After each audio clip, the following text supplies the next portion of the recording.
اعوذ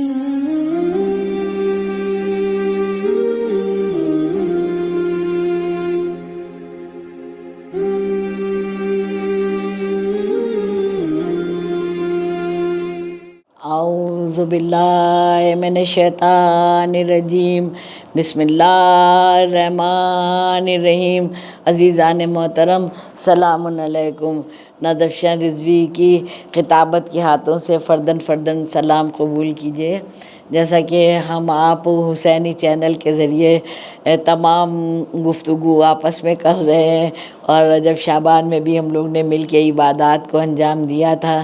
آج ہمیں رمضان المبارک کے حوالے سے کچھ بات کرنا ہے۔ جو چھوٹی چھوٹی سی بھی باتیں جو ہیں نا وہ رہ جاتی ہیں، ان پر آج ہمیں بات کرنا ہے۔ وہ یہ کہ سورہ بقرہ میں 183 پر یہ کہا گیا ہے نا، ارشاد رب العزت ہوا ہے قرآن مجید میں کہ تم پر روزے فرض کر دیے گئے ہیں جو پہلے والوں پر بھی کیے گئے تھے۔ کیوں؟ تاکہ تم متقی ہو جاؤ۔ پھر دیکھیے گھوم پھر کے وہی بات آ گئی ہے، تاکہ تم متقی ہو جاؤ، یعنی کہ تقوی اختیار کر لو۔ تو تقوی الہی کے لیے ہی تو سب کچھ ہے۔ ہم سارے عمل اور اعمال کرتے رہیں، اگر تقوی ہی نہیں ہے، اگر میرا دل ہی نہیں صاف ہے، دل ہی نہیں سچا ہے، دل ہی نہیں اچھا ہے، تو پھر روزہ خالی بھوک و پیاس کا نام تو نہیں ہوتا ہے نا۔ روزہ خالی شکم کا تو نہیں روزہ ہوتا ہے۔ روزہ جو ہے زبان کا بھی ہے، روزہ کان کا بھی ہے، روزہ آنکھ کا بھی ہے، روزہ سوچ و فکر کا بھی ہے، روزہ چال و ڈھال کا بھی ہے۔ کیا ہم چل رہے ہیں، کدھر کو مڑ رہے ہیں، کدھر کو جا رہے ہیں، کیا ہم سوچ رہے ہیں۔ جب ہم نے روزہ رکھ لیا خوشنودی الہی میں، تو اپنے پورے وجود کو پروردگار عالم کے حوالے کر دیا۔ اب اگر ہم روزہ رکھ کے کچھ غلط سن رہے ہیں تو کیا یہ صحیح ہے؟ روزہ رکھ کے اگر ہم جھوٹ بول رہے ہیں، غیبت کر رہے ہیں، یا عیاری مکاری سے کام لے رہے ہیں، تو کیا یہ روزہ؟ اگر یہ چھوٹی چھوٹی باتوں پر اگر ہم خود دھیان دیں تو کوئی کہے کہ نہ کہے، یہ باتیں سمجھ میں آتی ہیں کہ جو نیک عمل اور اعمال ہیں اس میں ان بدی جو ہے، جو بری چیزیں ہیں، جو بری باتیں ہیں، ان کی کوئی گنجائش نہیں ہے۔ بلکہ آپ روایت میں دیکھیے کہ رمضان المبارک کے جو بھی چیپٹرز ہیں وہاں پر ڈیٹیل سے کتنی ڈیٹیل بتائی گئی ہے کہ کیا کیا کرنا ہے اور کیا کیا نہیں کرنا ہے، کیا کیا نہیں کرنا ہے نا۔ کسی کو ذرا سے بھی، ذرہ برابر بھی اذیت دی تو کیا میرا روزہ صحیح ہے؟ کسی کے لیے غلط ہم نے سوچا، غلط کرا، ظلم کیا، کسی کو تکلیف دے رہے ہیں تو کیا صحیح ہے؟ اسی کے برعکس، اسی کے اپوزٹ، اگر ہم دوسروں کے لیے اپنے سے زیادہ، اپنے سے پہلے اچھا سوچ رہے ہیں، اچھا بول رہے ہیں، اچھا کر رہے ہیں، یہ جو اپنے دل کو تقوی الہی سے پر کر رہے ہیں، تو ہمارے عمل اور اعمال بھی کامیاب ہیں، قبول ہیں۔ تو اس میں سب سے پہلے تو ہم کو معاف کرنا آنا چاہیے، کیونکہ توفیق کی بات ہے۔ اگر اللہ نے آپ کو توفیق دی ہے، ہم کو دوسرے کو دیکھ کے نہیں کرنا ہے، ہم کو اپنے اپنے اعمال کی حفاظت کرنا ہے۔ حضور پاک صلی اللہ علیہ وسلم نے ارشاد فرمایا، اللہم صلی علی محمد و آل محمد وعجل فرجہم۔ فرماتے ہیں کہ بدبخت ہے وہ شخص جس کو رمضان ملے اور وہ اپنی مغفرت نہ کروا سکے۔ پھر فرماتے ہیں بدبخت ہے وہ شخص جس کو والدین ملیں، اور مطلب ہوں والدین جس کے، اور وہ اپنی مغفرت نہ کروا سکے۔ پھر فرماتے ہیں بدبخت ہے وہ شخص جو میرا نام تو سنے اور مجھ پر صلوات نہ بھیجے، وہ بدبخت ہے۔ دوسری روایت کے حوالے سے ایک دوسری طرح سے بھی یہ بات ملتی ہے کہ مسجد میں جب حضور پاک صلی اللہ علیہ وسلم اللہم صلی اللہ محمد و آل محمد وعجل فرجہم ممبر پر جانے لگے تو جیسے ہی پہلا قدم رکھا تو کہا آمین، پھر دوسرا قدم رکھا کہا آمین، تیسرا قدم رکھا آمین۔ اب اس کے بعد جب پوچھنے والے نے پوچھا کہ یا نبی اللہ اس کا کیا مطلب تھا، تو انہی نے کہا کہ جب میں نے پہلا قدم رکھا تو جبریل امی تشریف لائے اور انہی نے کہا بدبخت ہے وہ شخص جس کو رمضان المبارک کا مہینہ ملے اور وہ اپنی مغفرت نہ کروا پائے۔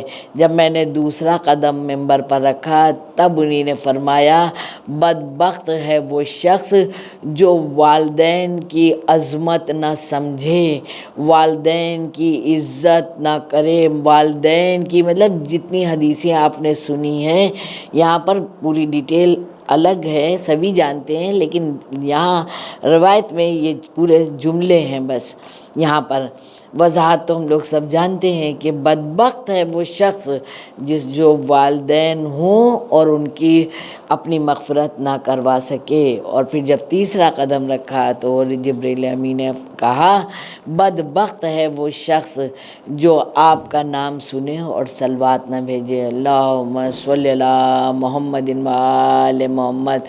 اس کے مطلب یہ تینوں عمل آپ دیکھیے ایک دوسرے سے کیسے جڑے ہوئے ہیں، کتنے اہم ہو گئے یہ تینوں عمل۔ پہلی کیا بات کہا بدبخت ہے وہ شخص جو رمضان المبارک تک پہنچ جائے۔ آپ دیکھیں مولا صاحب کو سلامت رکھے، سب کی صحتیں اچھی رکھے، لمبی عمریں ہوں۔ کتنے تھے ہمارے درمیان پچھلے سال، آج وہ رمضان میں نہیں ہیں، تو واقعی بات جو ہم لوگ خوش نصیب ہیں جو رمضان المبارک میسر ہوا، اور اس میں ہم وہ ساری نیکیاں، وہ ساری عبادات جیسا کہ وہ مالک کائنات ہم سے چاہ رہا ہے اور ہم نہیں کر پا رہے ہیں، تو اس کا مطلب یہ بدبختی کی علامت ہے، تو ہمیں اس سے دور رہنا ہے۔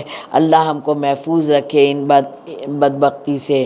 اور پھر دوسری بات دیکھیے کتنی اہم بات، مطلب یہاں پر تو سب یہی آ گیا نا کہ بدبخت کیسے نہیں ہوں گے، جتنے نیک اعمال ہیں، چاہے وہ کسی کو لباس دینا ہو، چاہے پڑھنے لکھنے کا سامان دینا ہو، چاہے کسی بھوکے کو کھانا کھلانا ہو، چاہے عیادت کو جانا ہے، چاہے رشتہ داریوں کو مضبوط کرنا ہے، چاہے پڑوسیوں کا خیال رکھنا ہے، چاہے اپنے آفس کے کولیگ کا خیال رکھنا ہے یا اپنے دوستوں کا خیال رکھنا وغیرہ وغیرہ، ساری نیکیاں تو سمٹ کے اس پوائنٹ میں آ گئیں۔ پھر دوبارہ بدبخت ہے وہ شخص جو والدین ہوتے ہوئے بھی اپنی مغفرت نہ کروا پائے۔ اس کا تو کیا کہنا ہے، والدین کے نہیں ہیں، مومن کا رشتہ مرنے کے بعد بھی والدین سے ٹوٹتا نہیں ہے، تو اس لیے اگر ہیں تو جتنا ہو سکے ان کو خوش رکھنے کی کوشش کریں اور ان کے کہنے کا انتظار نہ کریں، جس طرح سے بچپن میں انہی نے ہم کو بغیر میرے کہے میری ضروریات کو سمجھا، اس طرح سے اب وہ اگر ہمیں ملے ہیں زندگی میں، اب ہم سمجھ سکتے ہیں ان چیزوں کو، تو ہم ان کا خیال رکھیں۔ اور تیسری بات یہ کہ یہ تو بدبختی دور ہوگی، تیسری بات یہ کہ حضور پاک صلی اللہ علیہ وسلم پر اللہم صلی اللہ محمد و آل محمد یہ تو کہنا ضروری ہے، صلوات یہ مسلسل میں چاہے مجلس ہو چاہے جتنے پروگرام ہوں میں بتاتی رہتی ہوں، چلتے پھرتے اٹھتے بیٹھتے سوتے جاگتے صلوات اور استغفار اور شکران کی تسبیح بغیر گنے بھی انگنت پڑھتے رہیے۔ کم سے کم ان صلوات پڑھنے سے منہ سے ایک عجیب سی خوشبو آنے لگتی ہے، منہ کو اپنے معطر رکھیے صلوات سے انشاءاللہ۔ تو بس اب رمضان المبارک میں یہی ہے کہ حلال غذا ہم لوگ کھائیں، اور ہو سکے بھائی تو افطاری جب گھر میں بنتی ہے اس کی برکتیں بھی اور ہوتی ہیں، اور پھر وہ باوضو بنتی ہے، روزے کی حالت میں بنتی ہے، اس میں محبت و خلوص پیوست ہو جاتا ہے، کہنا چاہیے پیوست ہو جاتا ہے، تو اس لیے زیادہ تر کوشش کریں کہ افطاری گھر میں بنائیں، کیونکہ ایک دن کی تو بات نہیں ہے، 30 دن اگر باہر کا لوگ کھائیں گے تو ظاہر سی بات ہے ان کی صحتیں بھی خراب ہوں گی، اور پورا ویڈیو اس پر بنا چکی ہوں کہ باہر کا جب دوسروں کی نظریں پڑتی ہیں، جو بیچارے نہیں لے پاتے ہیں، پھر کیسی کیسی نظریں ان پر پڑ جاتی ہیں، وہ چیز آ کے کھائی جاتی ہیں، ان کی بھی اثر پذیری ہوتی ہے۔ تو گھر میں کھائیں، مل بانٹ کے کھائیں، دسترخوان سے دانہ چن کے کھائیں گے تو اس کی الگ فضیلت ہے، گھر میں سب مل کے کھائیں گے اس کی الگ فضیلت ہے۔ حلال غذا کھا رہے ہیں تو ایک فرشتہ معین ہو جاتا ہے، اس وقت تک استغفار آپ لوگ کے حق میں کرتا رہتا ہے، ہم سب کے حق میں اگر حلال غذا کھایا یہ سب بھی فائدے ملیں گے۔ کوشش کریں کہ گھر میں یہ نہ سوچیں کہ بھئی ناز باجی نے تو عورتوں کو کام میں لگا دیا، ایسی بات نہیں ہے، مردوں کا بھی کام ہے۔ کیا جب وہ نوش کریں تو تعریف کر کے کھائیں، روزے میں کسی نے اتنی محنت سے بنایا ہے تو ضرور اس کی تعریف کریں، اور اگر گھر میں ہے تو ہاتھ بھی بٹائیں تو زیادہ بہتر ہے۔ ماشاءاللہ یہ بھی نیکی ہے، اور خدا کرے ہم لوگوں کو تمام نیکیاں کرنے کی توفیق عطا کرے، اللہ ہمارے عمل اور اعمال روزوں کو قبول کرے، مولا کا جلد سے جلد ظہور ہو انشاءاللہ۔ اور حسینی چینل کے لیے ایک بار پھر سے میری ڈھیر سی دعائیں، آپ بھی ناز افشاں رضوی کو دعاؤں میں یاد رکھیے گا اور ان کے بچوں کو بھی۔ والسلام۔